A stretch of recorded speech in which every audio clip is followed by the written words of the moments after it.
presentation does not really add up with the one that is presented in the book. In the book, he is presented as gruesome, and I don't think he's presented as handsome looking at all. But I think that Dracula from Hotel Transylvania could definitely be on a Hear Me Out cake, because he's odd. I'm just gonna leave it there. So, I thought we could read a little from this book, and I'll also tell you more about the history of it. In this edition, especially, there's a few extra chapters in the introduction where the history of the book is presented quite clearly, so I thought we would look at it closer.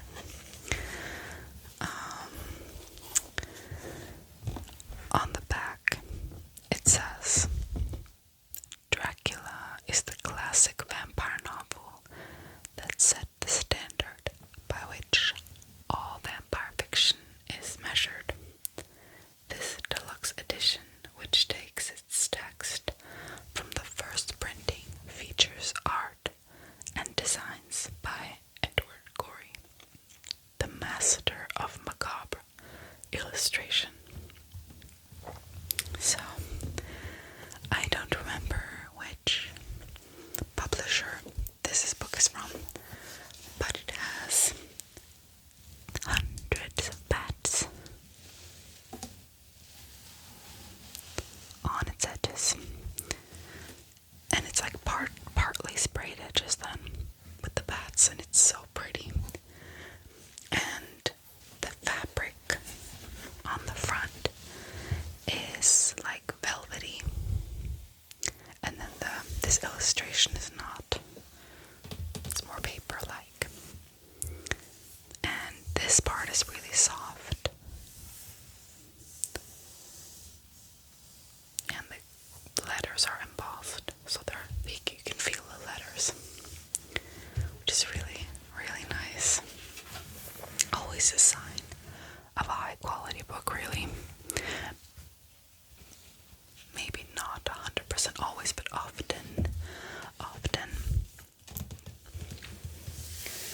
This looks like Dracula's library. I mean, he has a castle, and if you have a castle, isn't it mandatory to have a huge library? I think so. Dracula. Here it says, it's made by Union Square and Co. from New York. And I just love this extra front page here.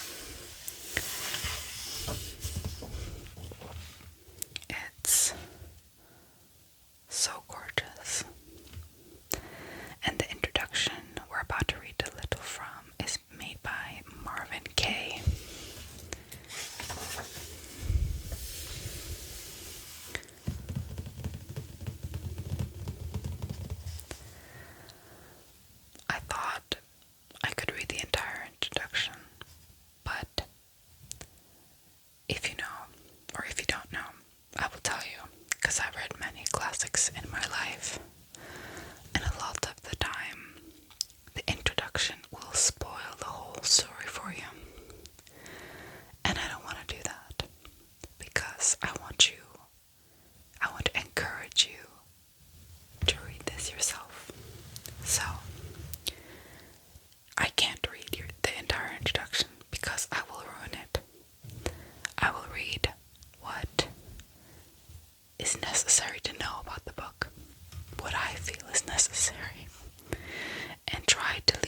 paperback edition of Bram Stoker's masterpiece in 1947 are just as true in 1996, on the verge of the 100th anniversary of the publication of the most famous vampire story of all time.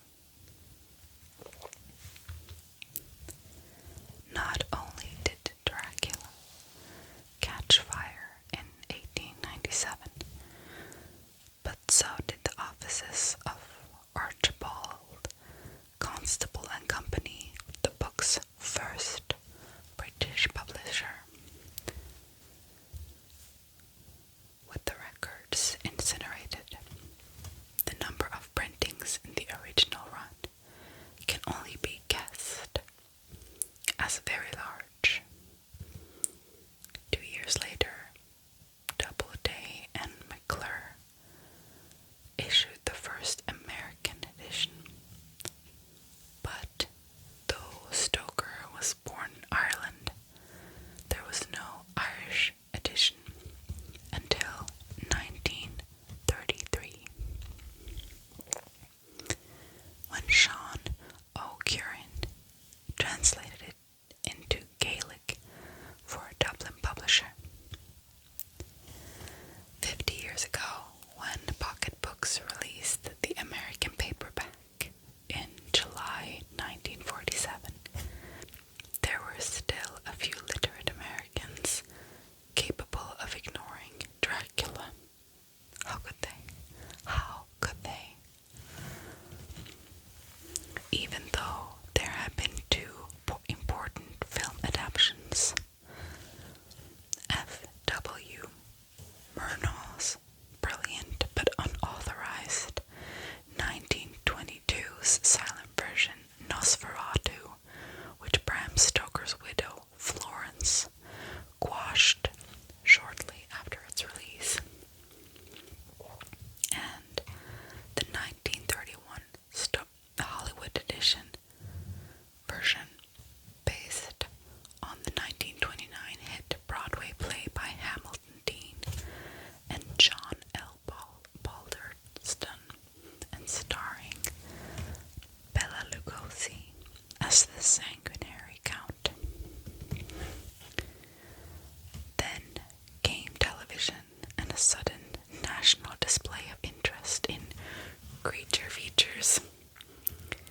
Within a single generation, the way was paved for a worldwide horror film renaissance, including a gory new full-color series of Dracula.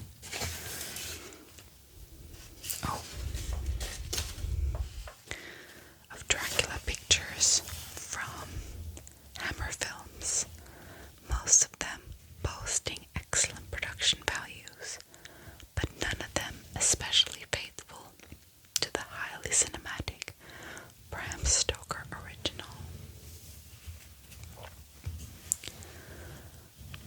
The publishing would keep pace with the demand. In the last 2 decades, Count Dracula has probably appeared in more sequels, prequels, companion volumes, and travesties than any other literary character in English, with the sole exception of Sherlock Holmes. Very interesting. I love reading publication history. It gives you so much intel about how it was received in its time, because they're called classics for a reason, but it's not always clear how popular they actually were. And now we're able to document books like Harry Potter, for example. They were extremely popular when they came out, and it's documented very well how popular they were. Similarly to Hunger Games, for example. I'm not saying these are the same as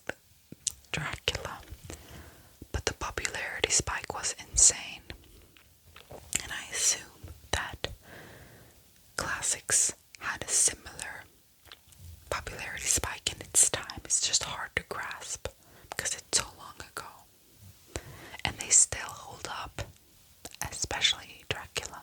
It holds up very well.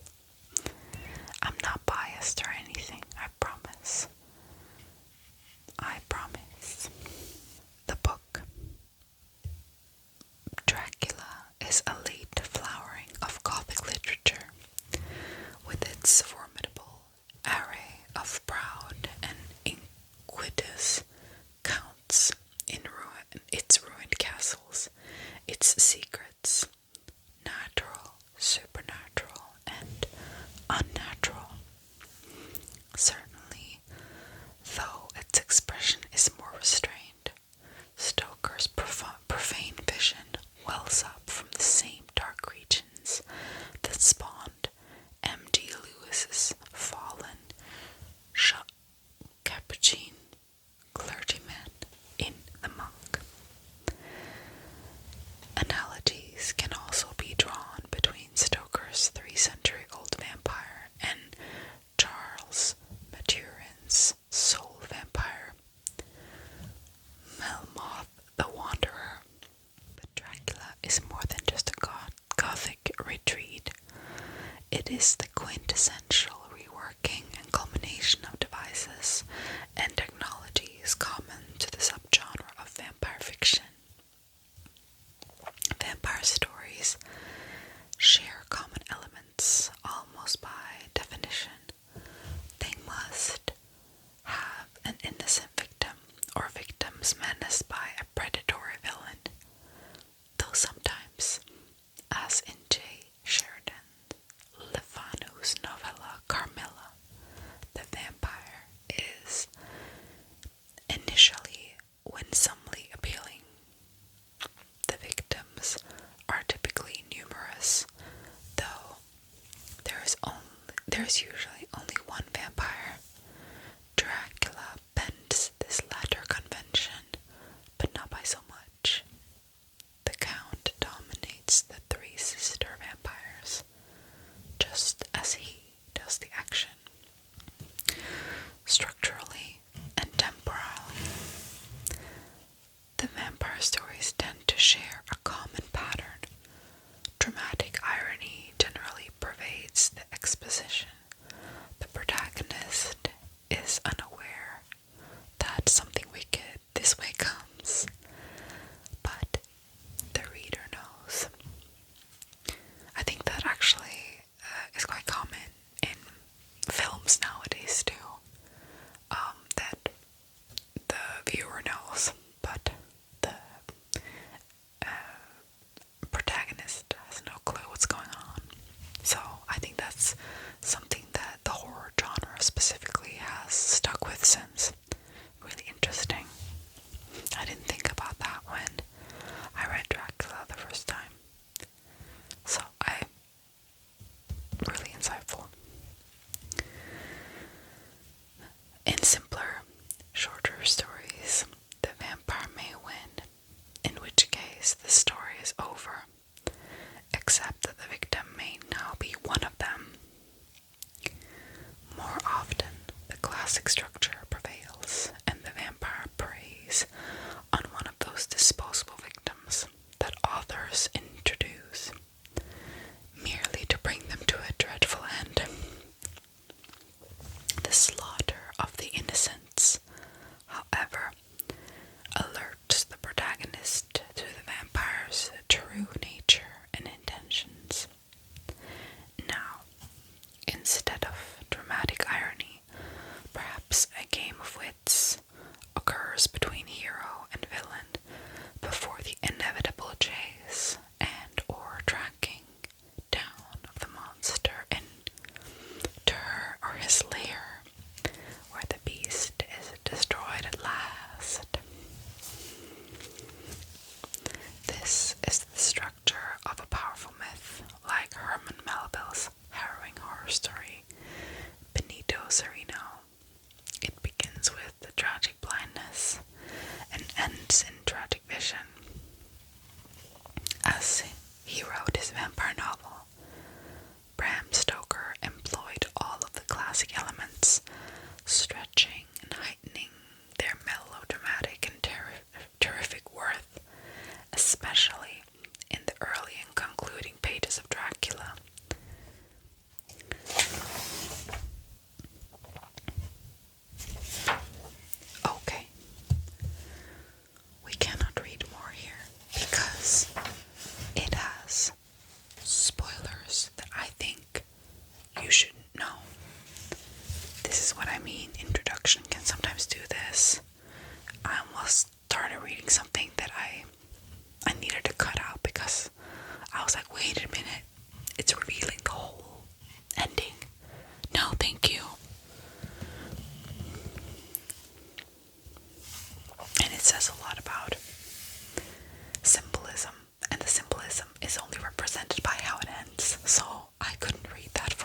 the introduction. And I remember I was like, why do I need to do that? And when I did, I was so upset because they summarized the entire plot in detail and gave me a lot of insight on the symbolism and stuff by revealing how it ended. And I was like, I don't need to read the book now. Everything I need to know is right here, right? You have been warned. That is scary. Having the whole ending spoiled like that. That's horrific and scary. Just like the spooky season. So, I mean, if you want to read the introduction and get scared, you're welcome to do so. I hopped a few pages and found how Bram Stoker created Dracula. So, I will keep reading here. Writing a novel was often a great affair for Bram Stoker. Duties at the Lyceum Theatre left him little time to write. So when he wrote, he did not have a lot of time for the process of rewriting. Certain writers therefore conclude that he slapped Dracula together in a year or two at most. That's quite impressive.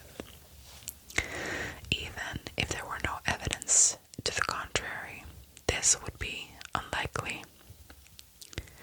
Dracula is too intricately constructed. Its parts are too carefully interrelated. I agree. Its timeline is too complicated. Its multiple viewpointing too precise. The author's surviving notes in the Rosenbach Museum and Library in Philadelphia show he was working on Dracula as early as March 14th, 1890, though Peter Heining's Dracula scrapbook claims he started on it as far back as 1887. So, in theory, he could have spent almost 10 years on it, which is more likely than just a year or two. So where did the idea for Dracula come from? No one can say for sure, though. No one can say for sure, though a number of suggestions have been proposed. One is that Stoker conceived it after a meeting. Arminius Vamperi, a professor at the University of Budapest. But the first time Stoker mentions him is when Vamperi attended a performance at the Lyceum on April 30, 1890. Stoker's notes show that he had already been working on Dracula for several weeks. April 30th, at least, was Walpurgisnacht, which figures importantly in the Dracula's guest episode. See page. A likelier early influence would have been Hall Caine, a critic and novelist who was a mutual friend of Stoker and Henry Irving. The three men loved to talk about ghosts and goblins, and did so one memorable evening in Edinburgh, a town so drenched in bloody deeds and haunted houses that every horror writer ought to matriculate there, and many have. It would be pleasant to believe that Dracula, like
maybe that he also read the first modern vampire tale, The Vampire, by John Polidori.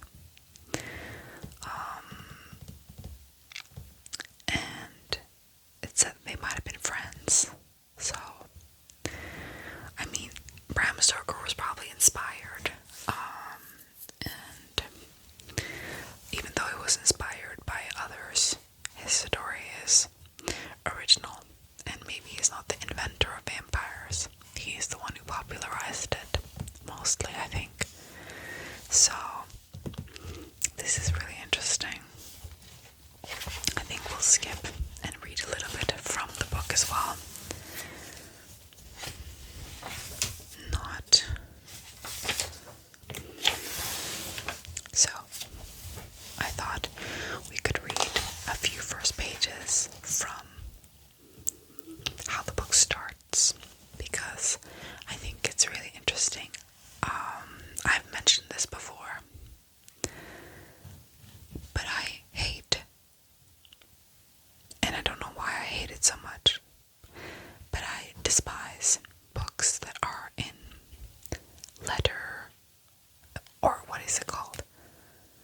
Letter novels. Or diary novels, because I think they're boring, and I'm so sorry about that. I wish I enjoyed them, but I don't. So if I see that books are written in a diary format or a letter format, is just letters exchanging back and forth, I will most likely not read it. It's just a preference. However, Dracula is my favorite classic and my favorite horror. And it's a diary novel, or it's written as a journal. All of the contents are different people's journals. So Jonathan Harker is the main character. He's the person who visits Dracula in the book, visits his castle. And then you have Jonathan Harker's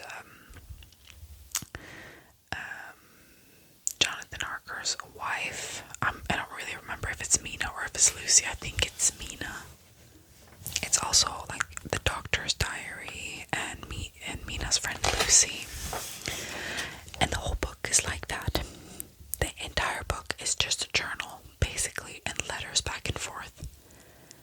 But I loved it. And I think it's the way it's written, because I think some diary novels are just not it.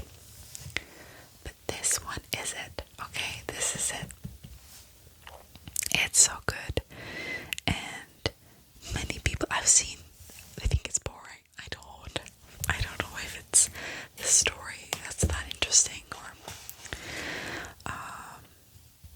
but it's really interesting, to me anyway. And that's why I gush about it so much, because I love it. And I've read this before, but I'll read it again. How these papers have been placed in sequence will be made manifest in the reading of them. All needless matter have been eliminated, so that a history almost at variance with the possibilities of latter-day belief may stand forth as simple fact. There is throughout no statement of past events where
seems a wonderful place.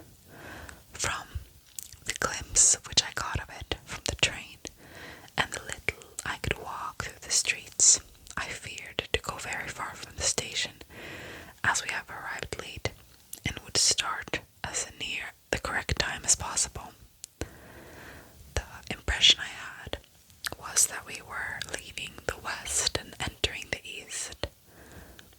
The most western of splendid bridges over the Danube, which is here of noble width and depth, took us among the traditions of Turkish rule. We left in pretty good time and came after nightfall to Klausenburg. Here I stopped for the night at the Hotel Royal.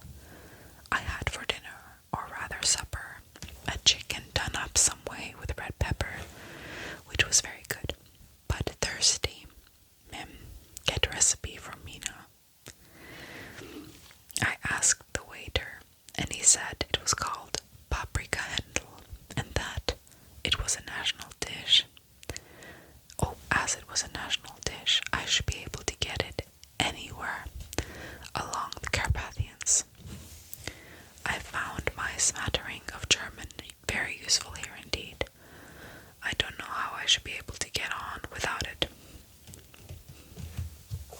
Having some time at my disposal when in London, I had visited the British Museum and made search among the books and maps of the library regarding Transylvania.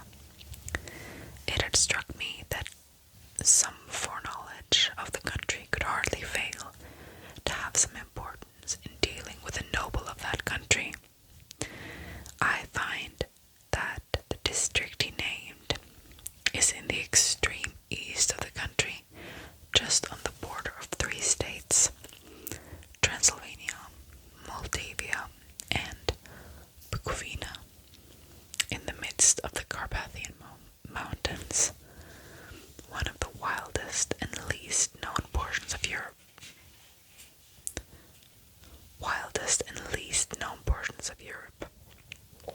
I was not able to light on any map or work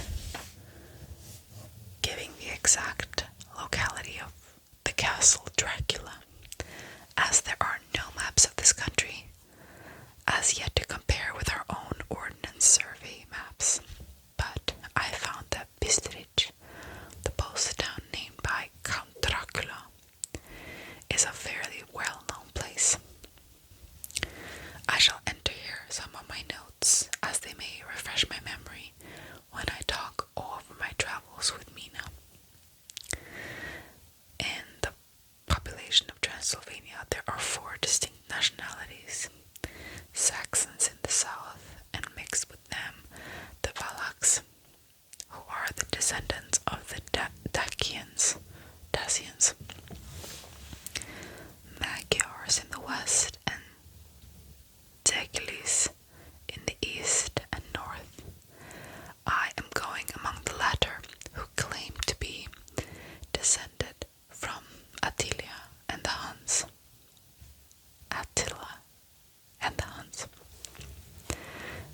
This may be so, for when the Magyars conquered the country in the 11th century, they found the Huns and settled in it. I read that every known superstition in the world is gathered into the horseshoe of the Carpathians, as if it were the center of some sort of imaginative whirlpool. If so, my stay may be very interesting. I must ask the Count all about them. So he's traveling, side note here, he's traveling by foot and by horse. That must have taken a whole long time to get from England to Transylvania. I did not sleep well, though my bed was comfortable enough, for I had all sorts of queer dreams. There was a dog howling all night long under my window,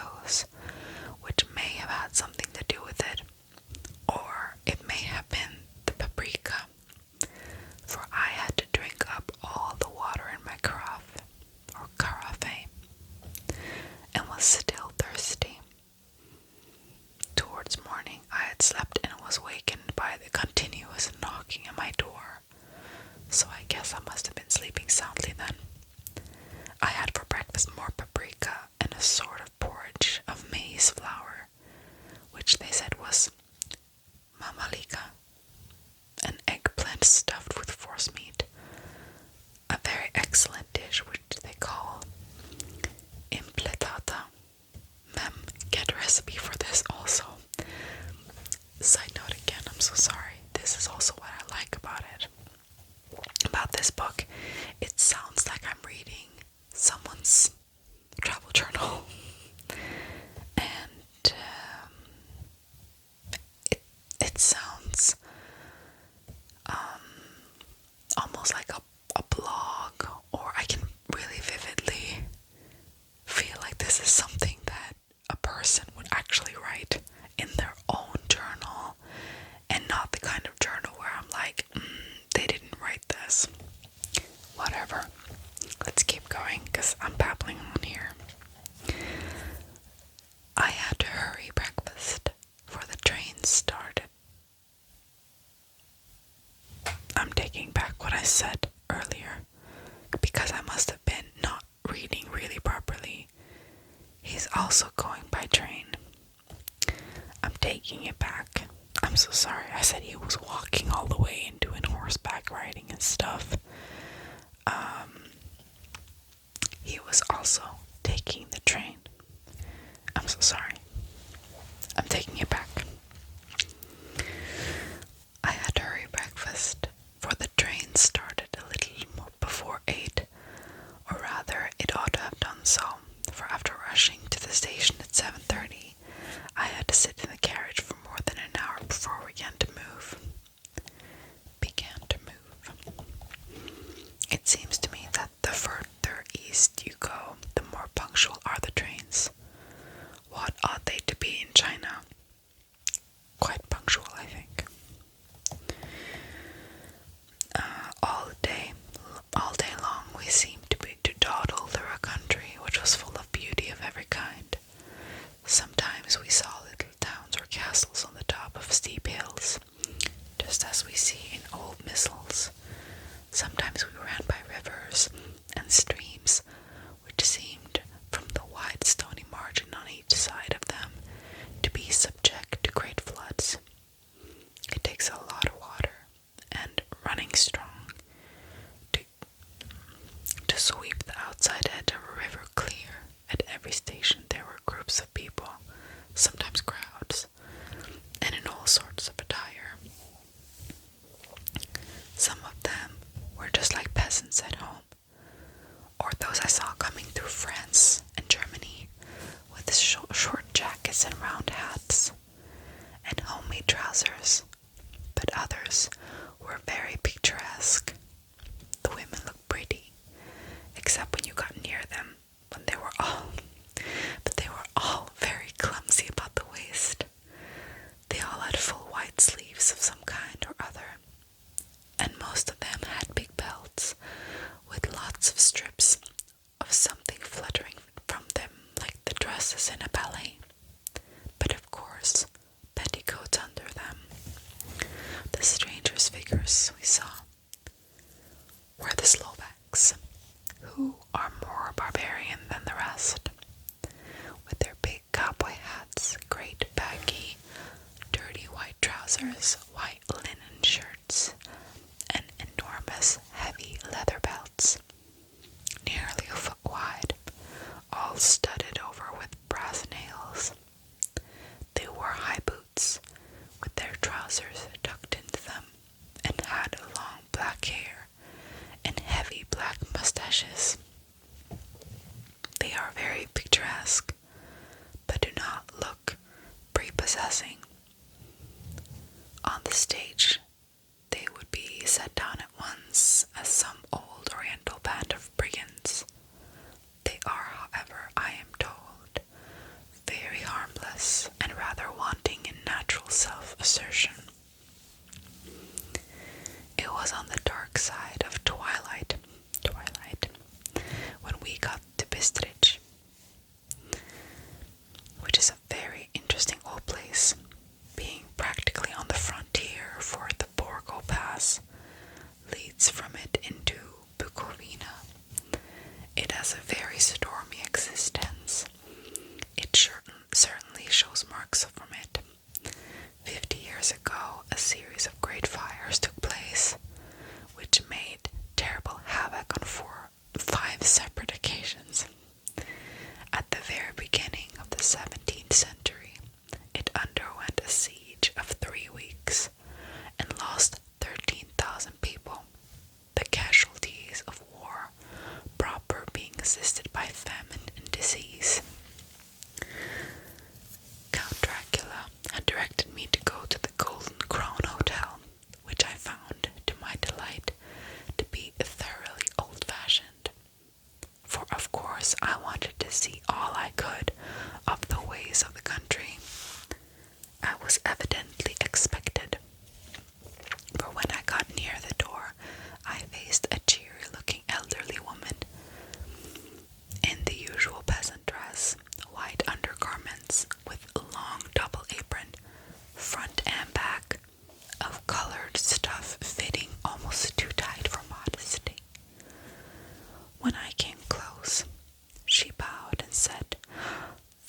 Englishman.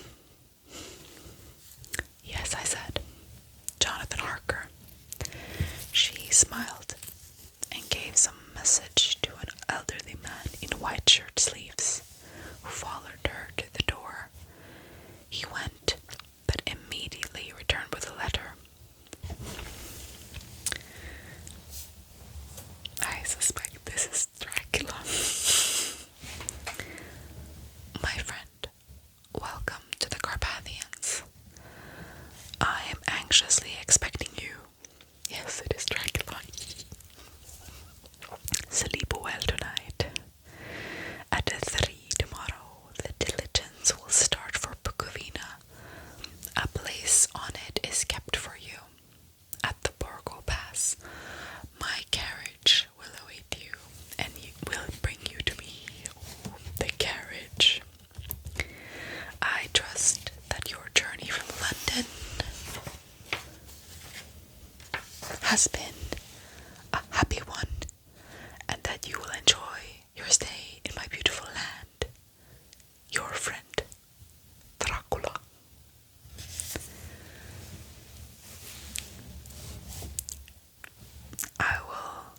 I will just end it there. I think I will not read more and bore you with it if you didn't find it exciting. I hope you found it interesting. This book starts out really positively. Like, Jonathan loves traveling, I guess, and he loves to review even all the food he eats and everything, and he wants to see it all, which is why it's so devastating that Dracula actually wants to take advantage of him. That's kind of as much as I can say about it. But Dracula wants to take advantage of Jonathan and his expertise, because Jonathan is invited to see Dracula at his castle, because Dracula he has a desire to buy land in London, or I think in England in general. He wants to buy land there, so he invites Jonathan to come to his castle so he can help him with that. And Jonathan is really gullible, or actually I would probably say really gullible, and he believes the best in people, so he goes. That's where we are right now. He's going to London. He's on his way. Not going to London. So sorry, I meant going to Transylvania to see Dracula at his castle. Which is incredible, by the way, to go so far. But I mean, he's a wonderful man, I guess. And he leaves his wife behind and everything just to go see him. And when he gets to his castle, I can say that much at least, he suddenly finds it really hard to leave. And he feels like he should leave, and then he gets really conflicted because Dracula's of course playing with his mind, right? Since he's a vampire, he can do some mind control things, so Jonathan can't seem to leave even though he wants to. And as far as I remember, a lot of things happen there that scares him really bad. So I'm not gonna spoil it, because then it's no fun for you to read. But I'm not gonna say what happens to Jonathan or his wife or any of the characters of Dracula. Nonetheless, I can just say that some of the parts are a little scary and some of them are really funny. So I would definitely recommend this book, and I needed to make an entire video about it for Halloween because it was suitable, and I obsess over it all the time, and I try to force people to read this every day and my job too. So this edition, like I mentioned earlier, was gifted to me, and I only have 3 editions of Dracula right now. And I'm not gonna say that, oh, it's enough, I'm gonna stop collecting them. I will probably keep collecting them.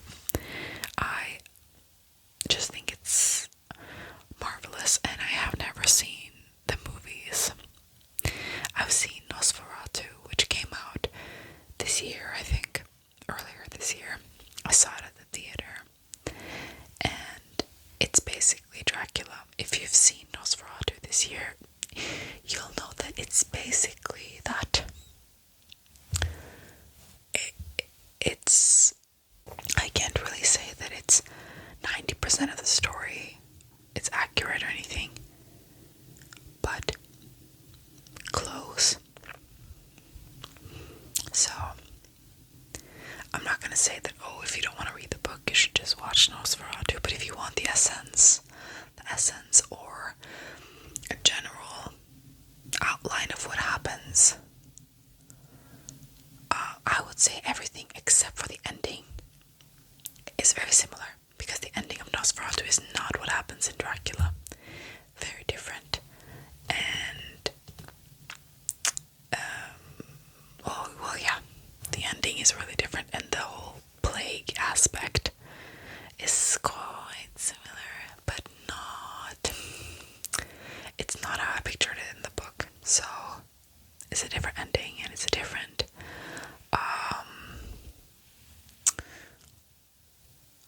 vibe maybe. Nosferatu is more. Oh, the movie was really grey because that's the aesthetic of how it's filmed, but I pictured more colors when I read this book, so that could just be me though. But it's held up in my opinion, so I would recommend you reading it, and I will stop obsessing over it. Maybe in a few years, I'll give myself a little time to obsess over it, because why not? So